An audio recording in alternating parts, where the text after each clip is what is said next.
Berharga di matamu, segenap hidupku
Haleluya. Terima kasih buat hadirat-Mu yang begitu limpah di tengah-tengah kami. Tuhan, Kau sudah bekerja melalui Roh-Mu. Kami bersyukur kami begitu berharga di mata-Mu, Tuhan. Tuhan sudah melukiskan kami di telapak tangan-Mu. Kami biji mata-Mu, Tuhan, umat pilihan-Mu. Tidak ada yang bisa merebut kami dari tangan. Kami bersyukur buat kasih setia-Mu, kasih karunia-Mu yang sudah memilih kami. Sejak dari kandungan ibu kami, Tuhan, Kau sudah memilih kami melalui kasih karunia-Mu untuk melakukan kehendak-Mu dalam kehidupan kami. Bapa yang baik, sekarang hidup kami sudah kami persembahkan seluruhnya sebagai persembahan, sebagai korban yang hidup di atas mezbah, Tuhan, menjadi milik-Mu sepenuhnya. Jadi persembahan yang harum dan berkenan di hadapan. Urabaya sandara bakarabaya sandara. Urabaya sandara. Hidup ini milik-Mu, Tuhan. Milik Yesus sepenuhnya.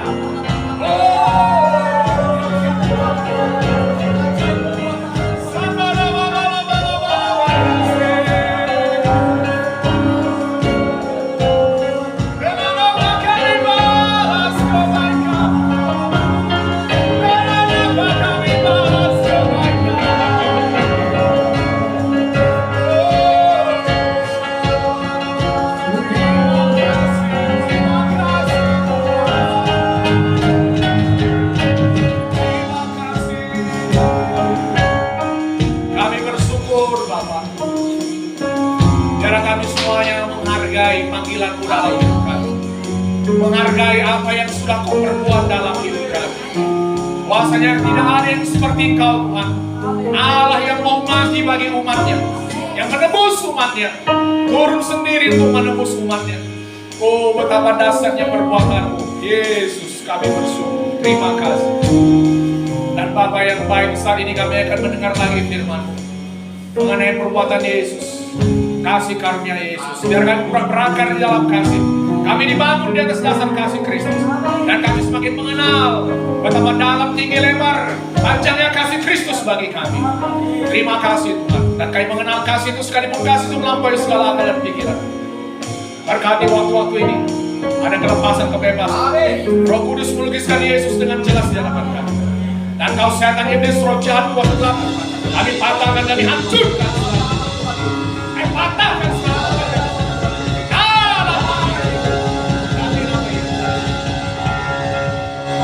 kami di dalam Kristus dan Kristus dalam kami. Terima kasih Tuhan. Haleluya. Semua yang percaya berkata, amin. Silakan duduk saudara.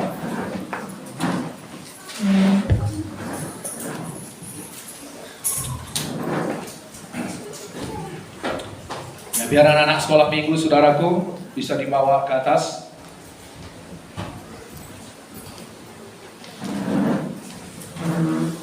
Apa kabar semuanya?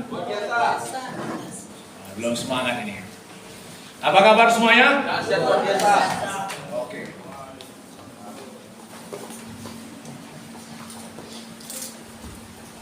Sudah siap untuk mendengar firman Tuhan? Amin. Haleluya. Jadi saudaraku, kita membahas mengenai kitab Galatia ya. Ini sudah minggu kedua. Jadi saudaraku, saya mau saudara supaya fokus, karena saudaraku, kitab Galatia ini membahas mengenai kasih karunia Tuhan. Jadi saudaraku, di gereja ini apa yang kita beritakan? Yang kita beritakan di gereja ini keutamaan Kristus, keistimewaan Kristus. Amin saudaraku. Mengenai kasih karunia Tuhan, perbuatan Tuhan dalam hidup kita. Amin.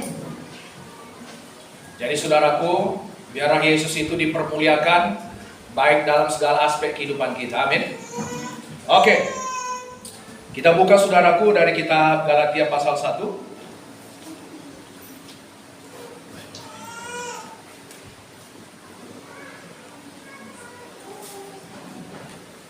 Dari ayat 6.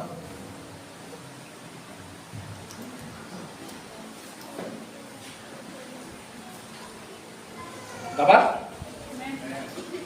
Hanya satu Injil.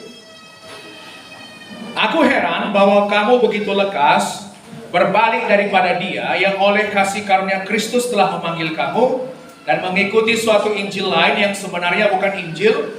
Hanya ada orang yang mengacaukan kamu dan yang bermaksud untuk memutarbalikkan Injil Kristus. Jadi saudaraku, ada Injil Kristus, itu disebut Injil kasih karunia. Itu yang benar, amin saudara. Nah, tapi ada juga saudaraku orang yang memutarbalikkan Injil. Jadi apa sebenarnya Injil kasih karunia itu? Injil itu saudaraku artinya kabar baik. Amin. Kabar yang sangat baik sehingga saudaraku saking baiknya seolah-olah hampir tidak dapat dipercaya. Kenapa begitu? Apa rupanya kabarnya Pak? Sehingga begitu baik sehingga hampir-hampir tidak dapat dipercaya. Bahwasanya Allah memperdamaikan dirinya dengan kita melalui kematian Kristus. Amin saudaraku. Bahwasanya dosa kita tidak diperhitungkan lagi di hadapan Allah. Lalu dosa kita diperhitungkan kepada siapa Pak? Dosa kita diperhitungkan kepada Yesus. Haleluya. Itu makanya saudaraku Alkitab mengatakan Yesus ditikam karena pemberontakan kita, Yesus diremukkan karena kejahatan kita. Amin. Masing-masing kita sesat seperti domba, kita mengambil jalan kita sendiri. Tapi Allah sudah menimpahkan segala kejahatan kita, hukuman dosa kita kepada Yesus di kayu salib. Nah, itulah kabar baiknya saudaraku. Bahwasanya Allah mau menerima manusia berdosa melalui kematian anaknya Yesus Kristus. Itulah yang disebut keselamatan itu karena kasih karunia, bukan karena perbuatan. Bukan karena mematuhi hukum-hukum agama. Kita belajar minggu lalu saudaraku, kenapa Paulus menulis surat Galatia ini? Karena ada orang dari Judea datang kepada jemaat Antioquia saudaraku mengatakan bahwasanya kamu tidak cukup diselamatkan hanya karena percaya pada Yesus. Lalu mereka berkata, kamu juga harus disunat. Kamu juga harus memelihara hukum-hukum Musa. Jadi saudaraku, Paulus menentang ini. Kenapa Paulus menentang ini? Karena Paulus mengatakan, jikalau ada kebenaran karena melakukan hukum-hukum agama, kalau ada kebenaran bisa diselamatkan karena perbuatan baik, kepatuhan kita mematuhi hukum Tuhan, maka kematian Yesus di kayu salib menjadi sia-sia. Saudara mengerti? Amin. Ada dua jenis kebenaran Allah. Amin saudaraku. Nah, pertama kebenaran manusia. Ada dua jenis kebenaran. Yang pertama kebenaran manusia. Manusia mencoba diselamatkan karena perbuatan baiknya sendiri. Dia menaruh iman pada perbuatan baiknya untuk bisa menyelamatkan dirinya. Inilah yang disebut kebenaran manusia. Lalu ada kebenaran yang kedua, kebenaran Allah. Apa itu kebenaran Allah?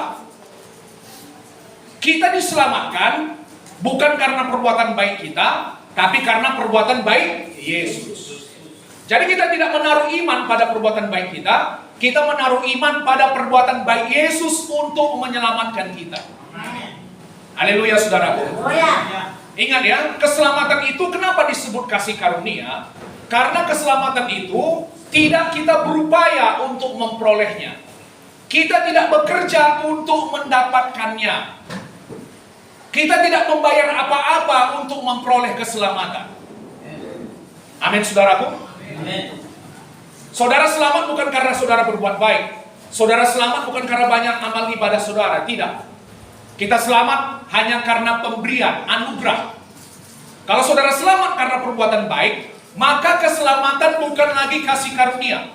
Maka keselamatan bukan lagi pemberian, bukan lagi cuma-cuma, tapi sudah menjadi upah. Dan keselamatan itu menjadi bata. Saudara mengerti sampai di sini? Amin. Jadi saudaraku, begitulah caranya Allah menetapkan manusia bisa diselamatkan.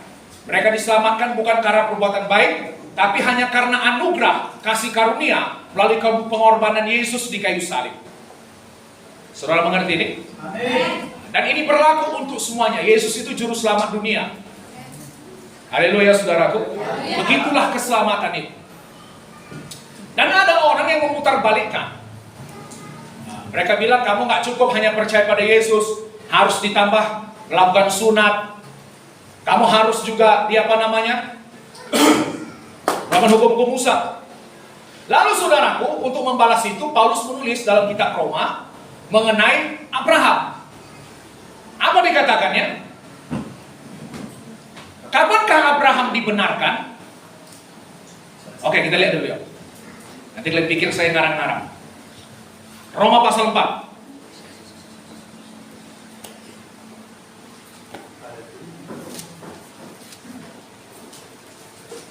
Ayat 9.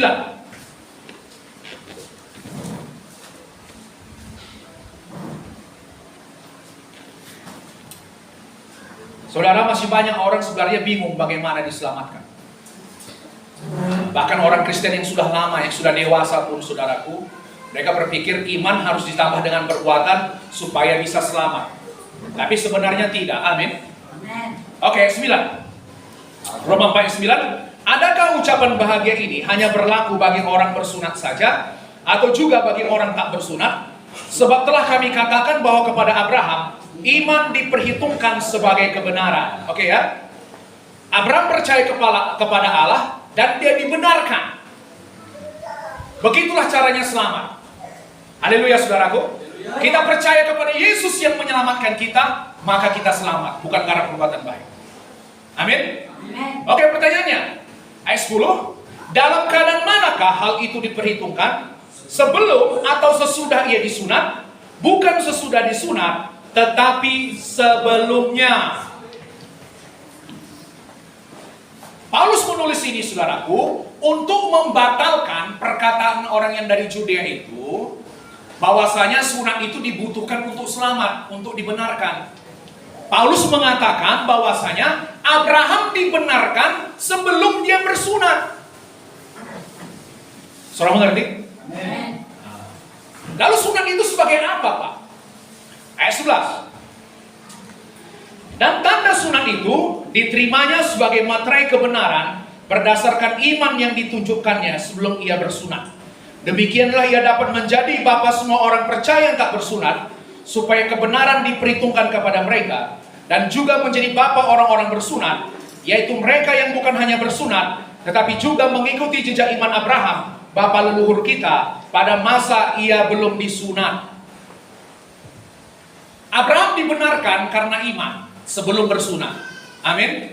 Setelah dia dibenarkan, setelah dia diselamatkan, baru setelah itu dia disunat. Jadi sunat itu sebagai tanda bahwasanya dia sudah dibenarkan. Saudara mengerti ini? Amin. Itu sebagai bukti dia sudah diselamatkan. Sunat bukan supaya diselamatkan. Saudara mengerti? Abraham disunat bukan supaya dia diselamatkan. Abraham disunat karena dia sudah diselamatkan. Itu sebagai materai kebenaran. Materai imannya bahwa dia sudah dibenarkan. Haleluya saudara. Sunat kita sekarang apa? Baptisan. Menanggalkan tubuh yang berdosa, manusia lama. Haleluya saudaraku. Dikuburkan dalam baptisan, kemudian kita dibangkitkan dalam satu manusia yang baru. Saudara mengerti ini? Amen. Jadi baptisan, kita dibaptis bukan supaya selamat. Saudara mengerti? Kita dibaptis karena sudah percaya pada Yesus, sudah selamat, sudah dibenarkan, maka kita dibaptis. Jadi baptisan ini sama seperti sunat sebagai materai bahwasanya kita sudah dibenarkan. Amen. Materai bahwasanya kita sudah diselamatkan. Jadi jangan salah saudara ya. Jadi baptisan bukan diperlukan supaya kita diselamatkan, tidak. Baptisan itu sebagai bukti bahwasanya kita sudah percaya kepada Yesus. Saudara mengerti sampai di sini? Bersemangat? Haleluya. Kita lanjut ya. Galatia 1 tadi.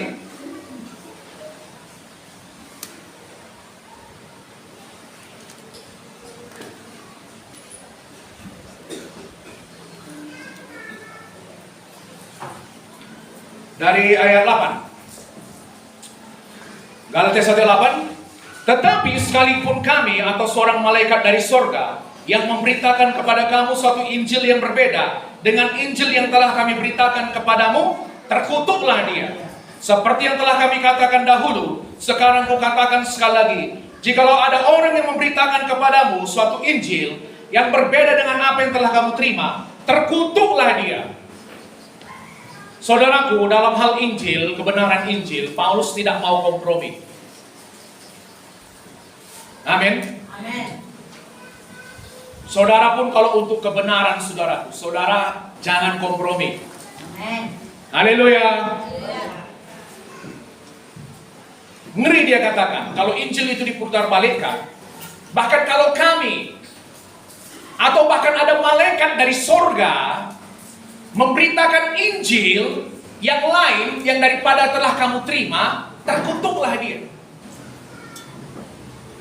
Jadi saudaraku, Paulus begitu yakin bahwasanya Injil kasih karunia yang diberitakannya itu adalah benar-benar murni Injil. Amen. Amin saudaraku. Dia tidak ragu-ragu. Maka dia bilang, kalau bahkan sekalipun kami, salah satu dari rasul atau bahkan malaikat dari sorga memberitakan Injil yang lain daripada telah kamu terima, terkutuklah dia, kutuk ganda. Amin saudaraku. Ayat 10. Jadi bagaimana sekarang? Adakah ku cari kesukaan manusia atau kesukaan Allah? Adakah ku coba berkenan kepada manusia? Sekiranya aku masih mau mencoba berkenan kepada manusia, maka aku bukanlah hamba Kristus. Saudaraku, coba ini saudara hafal ini, amin. Ini saudara garis bawahi pakai apa namanya? Tinta merah. Saudara warnai, lingkari. Amin. Kalau bisa tempel di kepala saudara. Saudara mengerti? Adakah aku masih mencari kesukaan manusia? Adakah aku masih mencoba berkenan kepada manusia?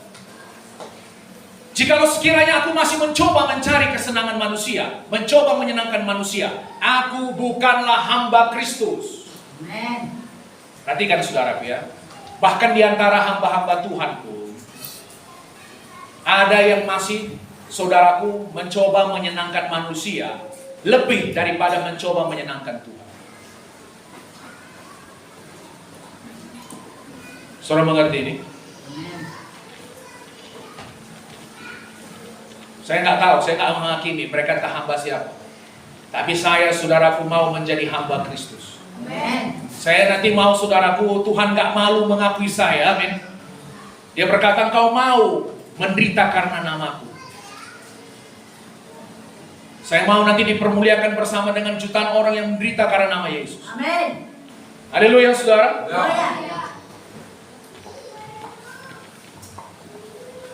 Ini saudaraku, yang penderitaan kita alami sekarang ini semuanya penderitaan ringan. Amen. Penderitaan ringan. Bahkan firman Tuhan bilang, kalau jangan takut kepada manusia yang bisa membunuh tubuh. Dan setelah itu tidak bisa berbuat apa-apa lagi. Saya tanya saudara, kalau manusia setelah membunuh tubuh, apakah dia masih bisa berbuat apa-apa lagi? Tidak. Tapi apa kata Tuhan Yesus? Aku beritahukan kepadamu, kepada siapa kau harus takut? Takutlah kepada Dia yang setelah membunuh tubuh berkuasa mencampakkan jiwamu ke neraka. Takutilah Dia, Tuhan. Amen. Haleluya, saudara. Haleluya. Saya percaya kalau kita mencoba menyenangkan Tuhan lebih dari manusia, itu artinya saudaraku kita hidup dengan iman. Amen. Karena apa? Kita melihat kepada apa yang tidak kelihatan. Amin. Musa saudaraku, dia meninggalkan seluruh kekayaan Mesir. Dia menganggap penghinaan karena Kristus, menderita bersama umat Tuhan sebagai kekayaan yang jauh lebih besar dari semua kekayaan Mesir. Amen. Memang saudaraku, Musa berbuat salah. Amin. Dia pikir awalnya saudaraku, dia bisa membebaskan orang Israel dengan kekuatannya sendiri. Itu makanya dibunuhnya orang Mesir itu. Tapi saudaraku, kenapa Tuhan masih panggil dia lagi? Karena Tuhan lihat hatinya. Amin. Amen. Tuhan lihat hatinya waktu dia meninggalkan Mesir itu. Dia tidak menyayangkan satu apapun saudaraku. Dia tidak menoleh lagi ke belakang. Amin. Semua kekayaan Mesir, kemuliaan Mesir, semua dia tinggalkan.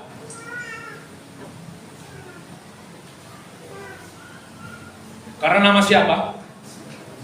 Karena nama siapa? Yesus. Nama Yesus. Gak menoleh ke belakang. Bahkan dia tidak takut akan murka raja. Tuhan lihat hatinya. Makanya setelah 40 tahun pun saudaraku, Tuhan datang lagi, amin. Tuhan gak lupakan Musa. Tuhan datang lagi dalam apa? Semak duri yang menyala, amin. Amin. Dipanggilnya lagi dia. Musa, pergi, bebaskan umatku. Kenapa? Tuhan lihat hati.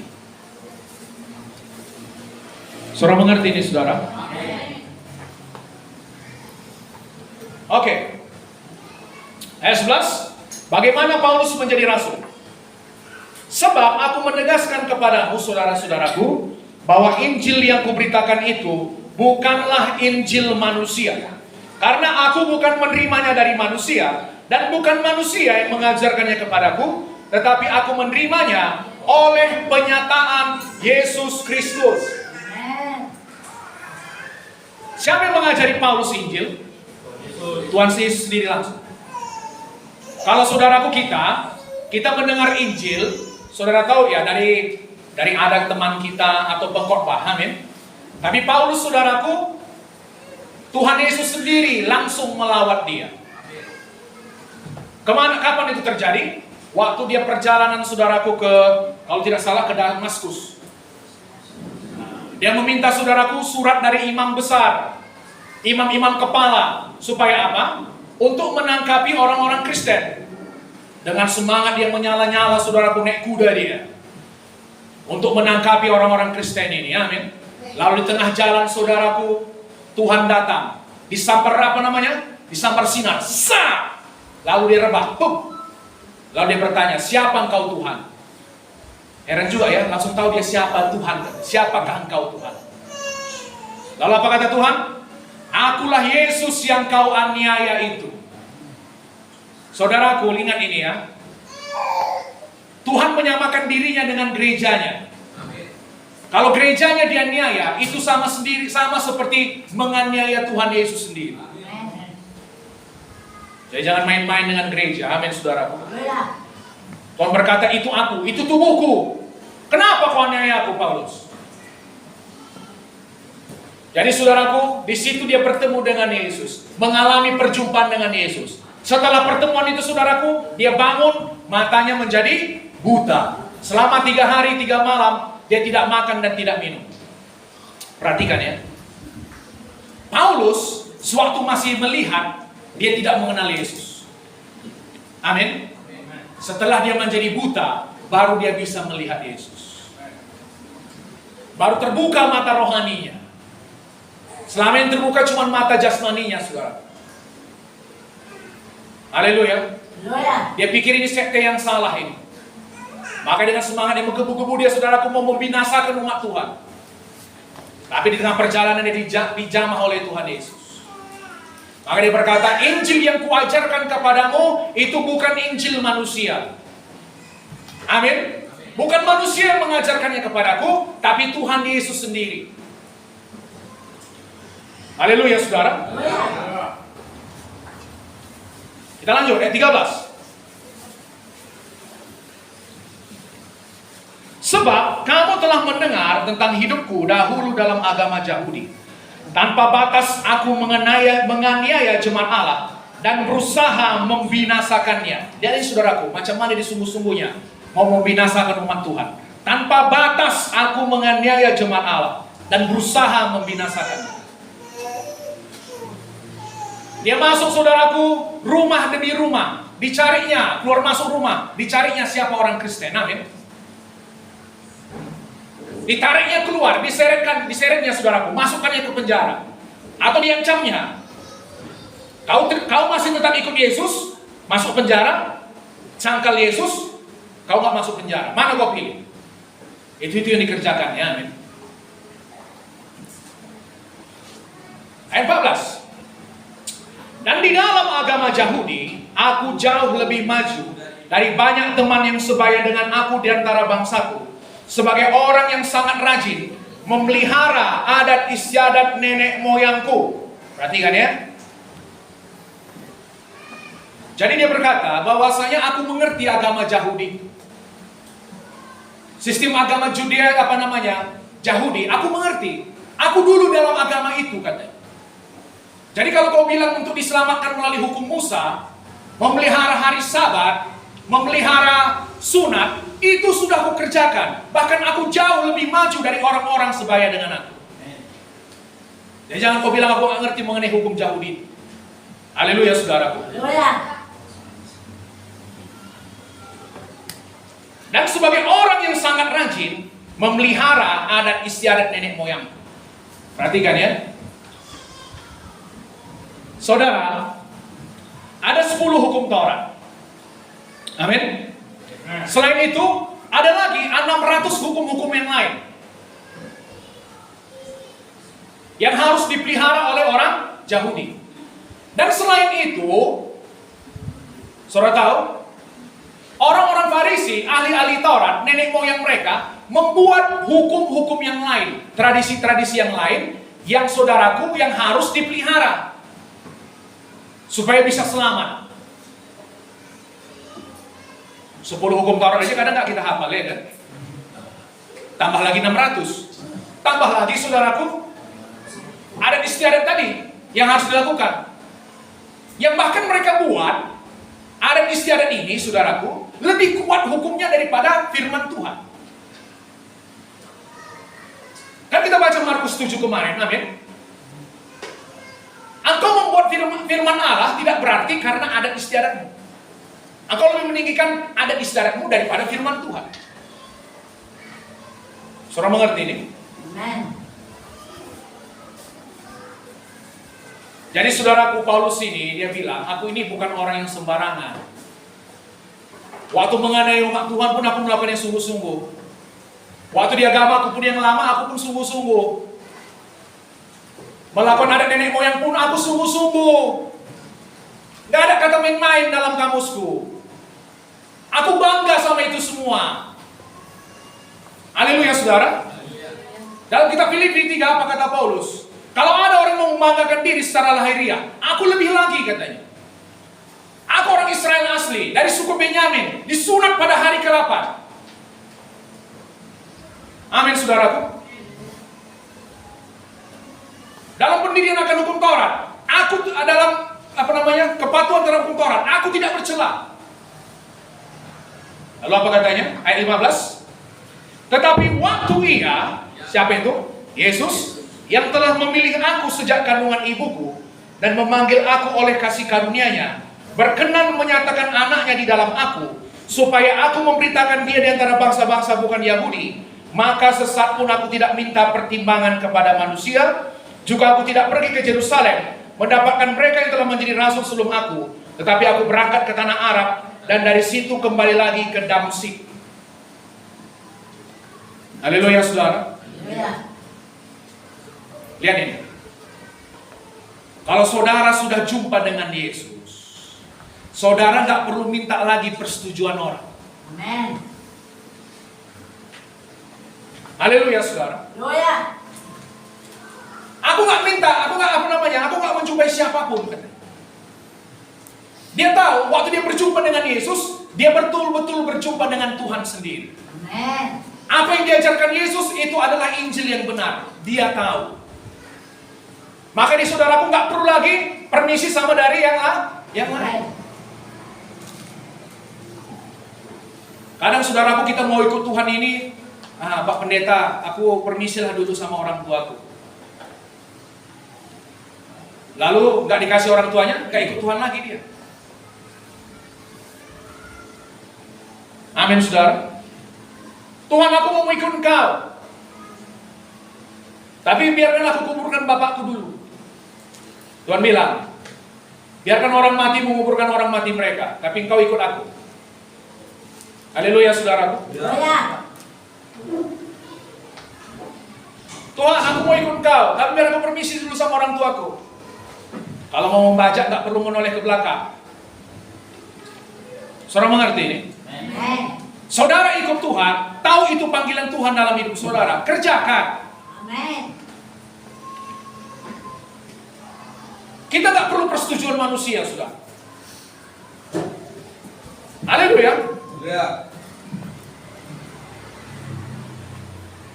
Oke, kita buka dulu saudaraku dari Yohanes 7. Masih bersemangat? Amin. Yohanes 7.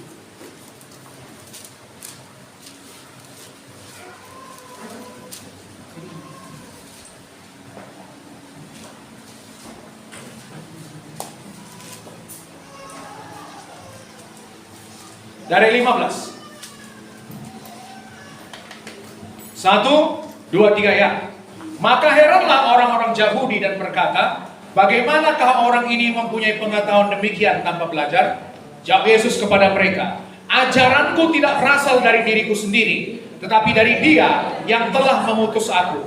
Barang siapa mau melakukan kehendaknya, ia akan tahu entah ajaranku ini berasal dari Allah, entah aku berkata-kata dari diriku sendiri. Saudaraku, perhatikan ini. Saudara di sini, siapa yang mau melakukan kehendak Allah dalam hidup saudara? Angkat tangan tinggi-tinggi. Jangan setengah tiang. Setengah tiang itu ada orang meninggal itu. Oke, puji Tuhan. Saudara yang mau melakukan kehendak Tuhan dalam hidup saudara, saudara akan tahu apa yang saya sampaikan melalui mimbar ini itu berasal dari Tuhan atau tidak. Haleluya, saudara. Haleluya. Saya tidak mencari hormat bagi diri saya sendiri. Apa katanya ini? Ayat 18. Barang siapa berkata-kata dari dirinya sendiri, ia mencari hormat bagi dirinya sendiri. Tapi barang siapa mencari hormat bagi Dia yang mengutusnya, ia benar dan tidak ada ketidakbenaran padanya. Ada kesaksian roh dalam saudara. Apa yang saya sampaikan melalui firman Tuhan melalui mimbar ini, itu adalah kebenaran. Itu berasal dari Tuhan. Amin. Oke, saudara masih tinggal di sini. Amin, saudara. Amin. Barang siapa mau melakukan kehendaknya, kata Tuhan Yesus, kehendak Bapa, kau akan tahu sendiri dalam hatimu bahwasanya ajaranku ini berasal dari diriku sendiri atau berasal dari Bapa. Amin. Aku tidak mau memuliakan diriku sendiri. Aku mencari hormat bagi Bapa yang mengutus aku. Amin. Haleluya, saudara. Haleluya. Saya pun bicara dari depan ini bukan mencari hormat bagi diri saya sendiri. Saya bicara mencari hormat bagi Tuhan. Amin. Dan saya tahu dalam roh saudara, saudara tahu itu berasal dari Allah. Amin, saudaraku. Amin. Saya tanya saudara, apakah yang saya ajarkan dari sini itu saya buat-buat sendiri atau berasal dari kebenaran firman Tuhan? Kebenaran firman Tuhan. Kalau itu kebenaran firman Tuhan, hargai, Amin. patuhi. Amin. Haleluya. Haleluya. Makanya Paulus mengatakan, Injil yang kuberitakan itu bukan Injil manusia. Sama seperti Yesus berkata, amin saudaraku. Pengajaranku bukan dari diriku sendiri, tapi dari Bapa yang mengutus aku. Paulus juga mengatakan, Injil yang kuberitakan padamu itu bukan Injil dari manusia. Bukan aku yang ngajari itu. Tapi Yesus sendiri yang mengajarkannya kepadamu. Amin. Jadi saudaraku, kalau itu kebenaran firman Tuhan dan saudara tahu itu, amin, lakukan. Amin. Coba kita lihat saudaraku, Markus pasal 6. Ada yang menarik dari sini. Goyang dulu kanan kirinya. Semangat mas bro.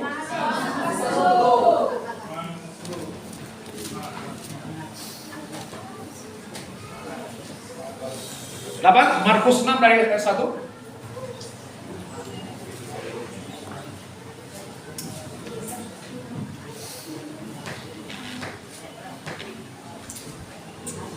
Markus 6 dari 1. Yesus ditolak di Nazaret. Kemudian Yesus berangkat dari situ dan tiba di tempat asalnya, sedang murid-muridnya mengikuti dia. Pada hari Sabat ia mulai mengajar di rumah ibadat, dan jemaat yang besar takjub ketika mendengar dia, dan mereka berkata, dari mana diperolehnya semuanya itu? Hikmat apa pulakah yang diberikan padanya? Dan mujizat-mujizat yang demikian, bagaimanakah dapat diadakan oleh tangannya? Bukankah ia ini tukang kayu, anak Maria, saudara Jakobus, Yoses, Yudas, dan Simon?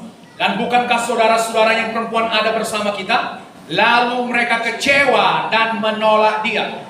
Maka Yesus berkata kepada mereka, seorang nabi dihormati di mana-mana, kecuali di tempat asalnya sendiri, di antara kaum keluarganya dan di rumahnya. Ia tidak dapat mengadakan satu mujizat pun di sana, kecuali menyembuhkan beberapa orang yang sakit dengan meletakkan tangannya atas mereka. Haleluya saudara.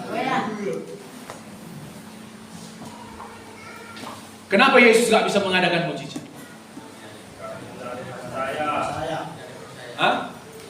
Oke, karena tidak percaya. Alasan mereka tidak percaya apa? Kenapa? Ini apa dia? Ini sedo halakot. Alat kayu tukangnya ini katanya. Tukangnya. Sosok ngajari. Sosok khotbah. Kan gitu itu orang Batak ya. Sosok ngajari. Lihat saudara ya. Waktu mereka tidak menghargai pribadi Yesus, di situ mujizat tidak terjadi.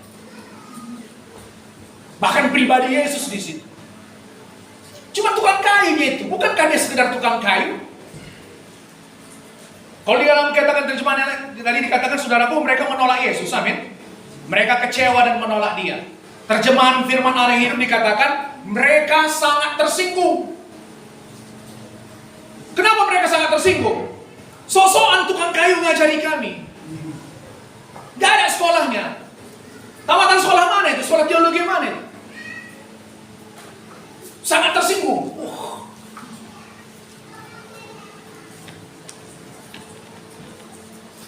Haleluya saudara. Sikap saudara mendengarkan terhadap pengkhotbah hamba Tuhan itu menentukan berkat saudara juga.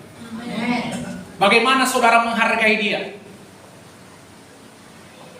Kalau saudara sepele sama dia, amin, mujizat itu nggak bisa terjadi. Yesus heran, bahkan dia sampai heran, kok nggak bisa percaya mereka.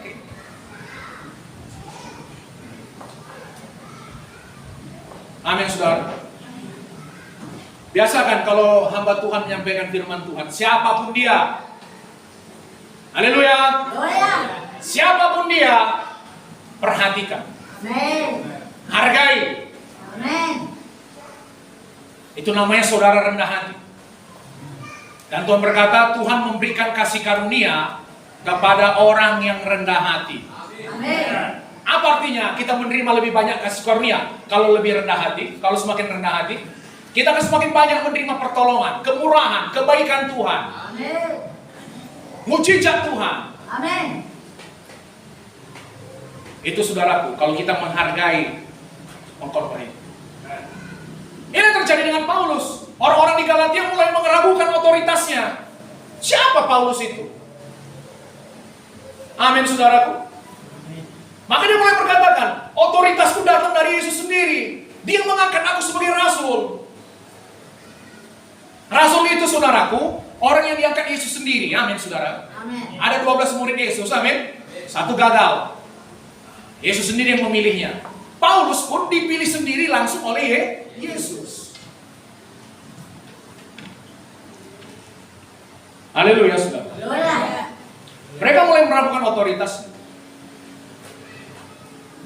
Dan dalam pasal 2 nanti kita lihat, saudaraku, Paulus berkata apa?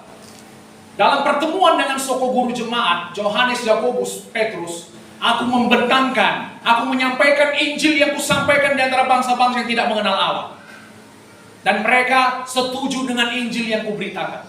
Gak ada yang perlu ditambahi. Haleluya, saudaraku. Haleluya. Paulus menyatakan demikian.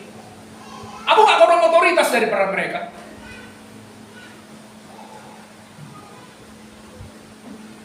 Amin, saudara.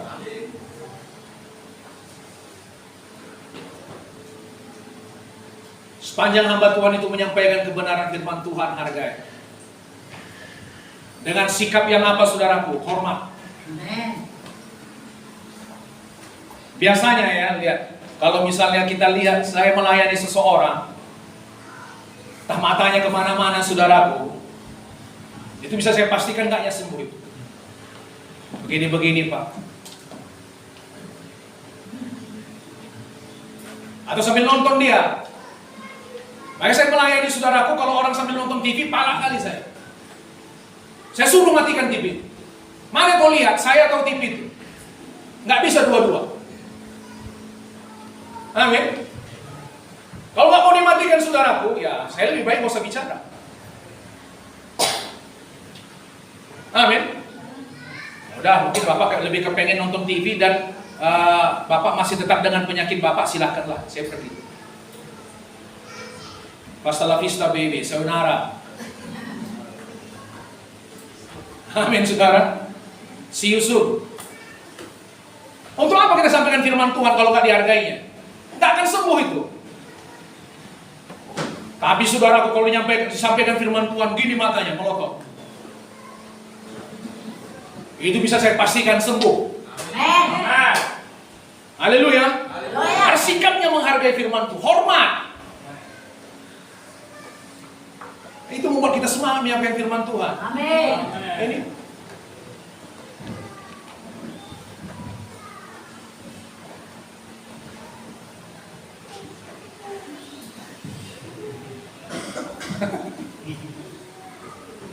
Amin, saudara. Sesudah bingung kok kita susah mengalami mujizat Tuhan, kesembuhan karena sikap tadi, saudara. Ini lihat, Yesus sendiri pun nggak bisa mengadakan mujizat. Karena apa? Kesombongan, menganggap rendah. Itu sombong namanya. Dan Tuhan menentang orang yang sombong. Saudara mengerti sampai di sini? Diberkati sampai di sini? Oke, Ibrani 8 ayat 10.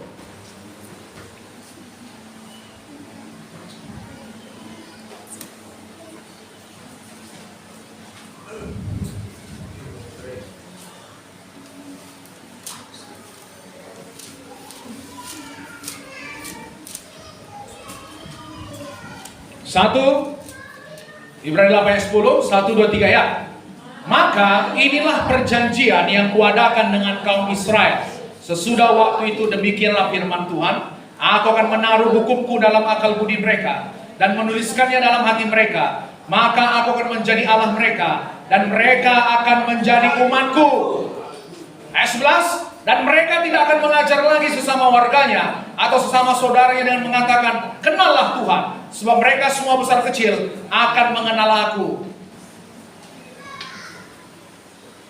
Dalam perjanjian lama, hukum itu ditulis di mana? 2 loh batu, 2 lempengan batu. Saudara mengerti? Amen. Dalam perjanjian baru, Tuhan menulis hukum itu di loh hati kita. Amin. Dan ada kesaksian roh, saudara. Itu makanya saya bilang tadi, kalau saya sampaikan firman Tuhan, saudara pasti tahu itu berasal dari Tuhan atau tidak. Amin. Karena Tuhan menuliskan dalam loh hati saudara. Amin. Apa yang saya sampaikan hanya konfirmasi dari apa yang sudah Tuhan taruh dalam hati saudara. Amin. Amin, saudara. Amin.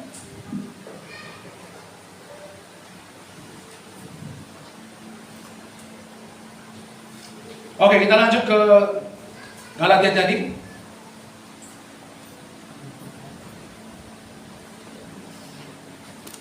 Supaya saudara berakar di dalam firman Tuhan, dalam firman kasih karunia. Amin. Amin.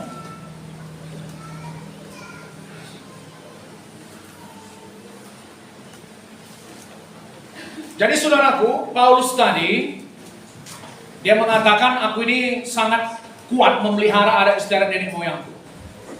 Amin. Nah, sangat maju dalam agama Yahudi. Tapi saudaraku, apa katanya? Setelah mengenal Kristus, aku tinggalkan itu semua. Amin. Haleluya.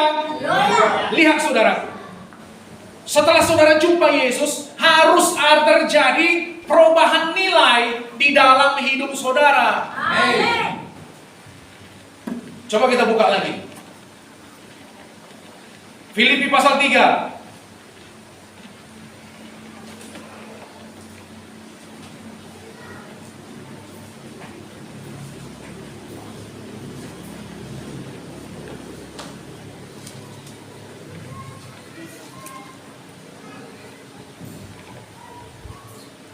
Dapat? Dari ayat 7. Filipi 3 ayat 7. Tetapi apa yang dahulu merupakan keuntungan bagiku, sekarang kuanggap rugi karena Kristus. Apa dulu yang dianggapnya merupakan keuntungan? Dia percaya, saudaraku, bahwa saya menjadi orang Israel asli itu, dia lebih dikasihi dibandingkan bangsa-bangsa lain. Amin. Punya hukum Taurat, sementara bangsa lain nggak punya. Oh, kami lebih hebat. Disunat pada hari ke-8, suku Benyamin asli. Amin, saudaraku. Dia begitu bangga akan statusnya, begitu rajin, saudaraku, dalam mematuhi hukum Musa. Tapi apa katanya? Setelah aku mengenal Yesus, apa yang dahulu merupakan keuntungan bagiku, sekarang kuanggap rugi karena Kristus. Ayat 8. Malahan segala sesuatu kuanggap rugi karena pengenalan akan Kristus Yesus Tuhanku lebih mulia daripada semuanya. Oleh karena dialah aku telah melepaskan semuanya itu dan menganggapnya sampah, supaya aku memperoleh Kristus. Amin. Yang lama harus dilepas supaya saudara bisa memperoleh Kristus. Amin. Begitu caranya. Nggak bisa yang lama dengan yang baru dipegang sekalian. Amin. Amin. Cara pandang saudara, cara berpikir saudara, dari mana saudara menilai, itu harus berubah. Amin. Dulu kita menilai sesuatu dari sudut pandang apa? Tradisi, budaya, apa kata teman, apa kata keluarga. Sekarang kita menilai segala sesuatu dari sudut pandang firman Tuhan. Amin. Nilai kita harus berubah. Amin. Haleluya, saudaraku. Haleluya. Gak bisa tetap sama. Apa katanya? Aku anggap sampah. Dulu sesuatu yang kita junjung tinggi, falsafah-falsafah yang diwariskan turun-temurun itu, kita junjung tinggi. Amin. Kebenaran karena hukum Taurat, kita junjung tinggi. Bangga kali kita. Paulus bilang, setelah aku mengenal Kristus, aku masukkan semua tong sampah. Situ rupanya tempatnya. Dari sudut pandang kekekalan, tak ada artinya rupanya. Amen. Amin.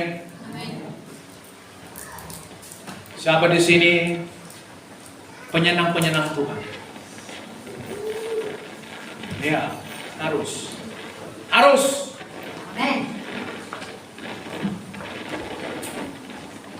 Firman Tuhan bilang sudah cukuplah orang tidak kenal Tuhan ngatur-ngatur kita. Kan lucu saudaraku, orang gak kenal Tuhan ngasih tahu kita mana yang benar dan mana yang salah. Dia matanya buta, tertutup. Lalu dia bilang, bukan ini jalannya, yang itu jalannya. Sementara saudara melek. Gimana itu saudara? Ada kawan kita buta, amin. Dia nuntun kita. Dari sini jalannya kita bilang, bukan katanya. Saudara melek, saudara yang dituntun, saudara yang diajari. Oh bukan itu jalannya, katanya nanti. Yang ngasih tau buta.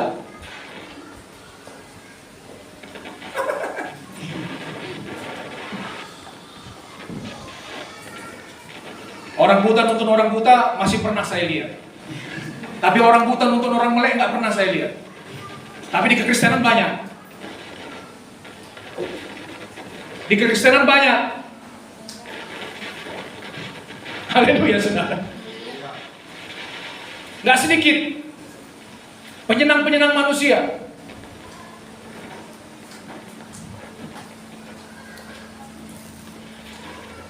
Apakah dengan mengatakan kebenaran saya menjadi musuhmu? Haleluya. Nah, kembali lagi ke Galatia tadi. Sebentar lagi kita akan siap ya. Galatia pasal 1 tadi.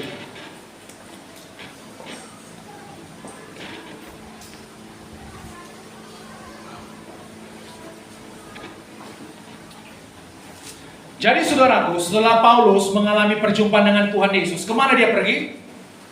Ke tanah Arab selama 3 tahun.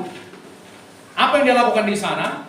Saya percaya saudaraku, dia merenungkan firman Tuhan. Amin. Firman yang dulu, perhatikan ya, Paulus ini dibesarkan dalam didikan Gamaliel, ahli Taurat yang sangat terhormat. Amin saudaraku. Dibesarkan dalam pengajaran Gamaliel. Dan banyak orang-orang Farisi, ahli Taurat, yang hafal 5 kitab Musa. Kitab apa itu? Kejadian, Keluaran, Imamat, Bilangan, Ulangan. Hafal mereka. Jadi saudaraku, untuk mengenal Kristus lebih jauh, dan Paulus ini, dia sangat mengenal firman Tuhan. Amin. Dan dia menyingkir. Disitulah Tuhan Yesus menyingkapkan firman demi firman dalam konteks kasih karunia kepadanya. Amin. Firman dulu saudaraku yang tertulis sekarang menjadi firman yang hidup. Firman yang logos menjadi firman yang rema. Amin. Firman Allah sendiri, Yesus Kristus, itu sendiri yang menyatakan dirinya kepadanya. Itu makanya saudaraku dia berkata, Injil yang kuterima itu bukan Injil manusia, tapi Yesus yang mengajarkannya kepadanya. Dan saudara tahu, Paulus mengenal Yesus lebih dalam dari semua 11 murid, dari 11 murid Tuhan Yesus sendiri. Padahal dia gak pernah jumpa dengan Yesus secara langsung. Hanya melalui satu penglihatan saudara. Haleluya. Bagaimana dia mengenal Yesus? Melalui pewahyuan firman Allah. Saudara pun bisa mengenal Yesus langsung secara pribadi melalui pewahyuan firman Tuhan. Amin saudaraku. Itu membuat firman Tuhan itu menjadi hidup. Itu membuat membaca firman Tuhan itu menjadi enak. Siapa di sini baca firman Tuhan Alkitab, 1 menit saudara udah tidur dalam kekekalan. Tidur di pangkuan Bapak, coba angkat tangan. Baru 1 menit ya.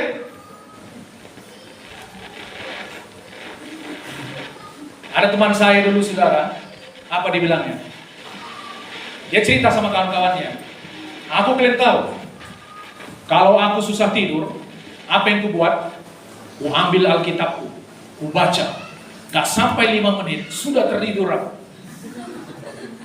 Nggak tahu dia saudaraku di belakang ada pendeta. Hebat ya. Hebat. Itu rupanya kerjamu selama ini. Mungkin saudara mau membuktikan nanti. Ada yang sudah tidur di sini? Saudara membuat Alkitab menjadi obat tidur saudara. Nggak bayar ya kan? Cobalah apa kata Bapak itu. Sekalian tidur selama ini. Coba. Betul. Seorang hari Minggu datang sama saya bawa beras 5 kilo. Betul Bapak bilang itu Pak. Susah selama ini saya tidur. Sekarang saya bebas dari ikatan saya. Haleluya. Itu nggak akan saya terima beras saudara. Amin. Itu pengajaran sesat itu saudara. Haleluya.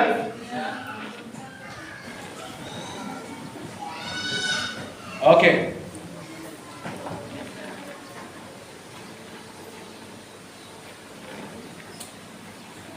Ayat 18, lalu 3 tahun kemudian aku pergi ke Yerusalem untuk mengunjungi Kefas dan aku menumpang 15 hari di rumahnya. Tetapi aku tidak melihat seorang pun dari rasul-rasul yang lain kecuali Yakobus saudara Tuhan Yesus.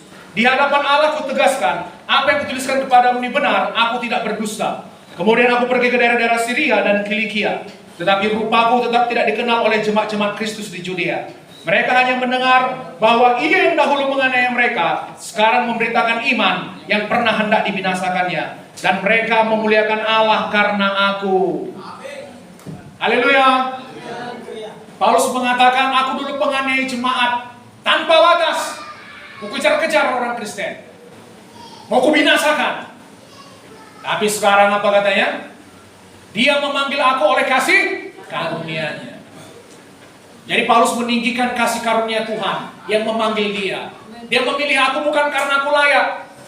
Bahkan sebagai seorang rasul, aku yang paling hina, kata Paulus. Haleluya. Karena aku sudah menganiaya jemaat Tuhan. Tapi dia memilih aku berdasarkan kasih karunia. Masih dalam kandungan mamaku, belum tahu melakukan yang baik dan yang jahat, dia sudah memilih aku. Haleluya saudaraku. Itulah kenapa itu disebut kasih karunia. Sebelum saudara tahu melakukan yang baik dan yang jahat, Tuhan sudah memilih saudara. Jadi saudara dipilih bukan berdasarkan perbuatan saudara. Amin. Hanya karena kasih karunia-Nya. Siapa diberkati sejauh ini? Iya. Jadi Paulus berkata, kalau aku orang paling berdosa pun dipilih Tuhan, kamu pun juga. Amin. Dan cari juga jiwa-jiwa yang lain. Haleluya. Bilang, ayo Yesus mengasihimu. Besar pun dosamu, Yesus mau menyelamatkanmu. Amen. Itu kabar baik. Saudara diberkati? Amin. Mari kita bangkit berdiri. Haleluya.